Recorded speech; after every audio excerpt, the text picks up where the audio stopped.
मैं ये नारा लगाया 100 में 60 हमारा है, 40 में बंटवारा है और बंटवारे में भी हमारा। और जब सपा बसपा कांग्रेस की बैसाखी वाली सरकार केंद्र में थी तो अगर वहां से 1,100 रुपया भेजते थे तो जिसको मिलना होता तो उसे केवल 15 रुपया मिलता था। 85 रुपया ये सपा बसपा कांग्रेस के दलाल खा जाते थे। डिप्टी सीएम केशव प्रसाद मौर्य ने आज सिद्धौर कस्बे के रामलीला मैदान में एक जनसभा को संबोधित किया। इसके साथ ही करोड़ों की 27 परियोजनाओं का लोकार्पण और शिलान्यास भी किया। जनसभा के दौरान केशव प्रसाद मौर्य ने कहा है कि आज जैतपुर विधानसभा में कई परियोजनाओं का लोकार्पण और शिलान्यास किया गया है। आज जनता भाजपा सरकार की तुलना पहले की बाकी की सरकारों से कर सकती है। उन्होंने जनता से अपील करते हुए कहा कि इस बार के विधानसभा चुनाव में बाराबंकी की 6 सीटें जिताकर सिक्सर लगाने का काम करिए। केशव प्रसाद ने कहा कि देश के प्रधानमंत्री नरेंद्र मोदी गरीब जनता के लिए काम कर रहे हैं। नरेंद्र मोदी आज देश के ही नहीं विश्व के सबसे बड़े नेता है। जिनके पास नाम से जमीन है उनको माननीय प्रधानमंत्री जी सीधे दिल्ली से भेजते हैं, ध्यान रखना। और जब सपा बसपा कांग्रेस की बैसाखी वाली सरकार केंद्र में थी तो अगर वहां से 1,100 रुपया भेजते थे तो जिसको मिलना होता तो उसे केवल 15 रुपया मिलता था। 85 रुपया ये सपा बसपा कांग्रेस के दलाल खा जाते थे, आपका हक खाते थे। आज मोदी जी ने इनकी दुकान बंद कर दी। ये बड़े नाराज है। कौन नाराज है?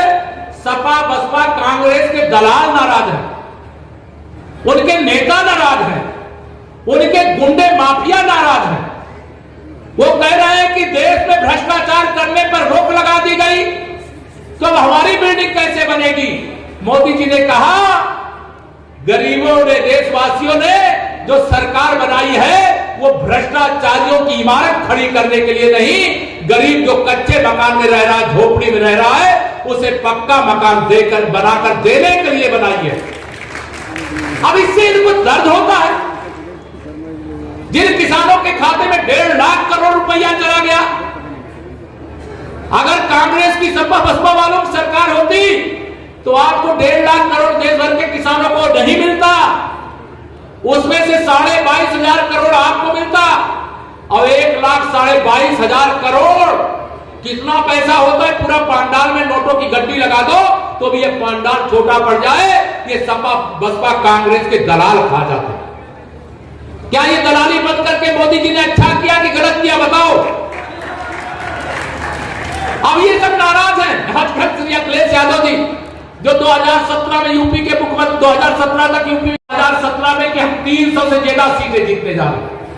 2019 में तो ये प्रधानमंत्री पद की ये बुआ भतीजे दोनों शपथ लेने की तैयारी करने लगे थे कि हम मोदी जी को हरा देंगे।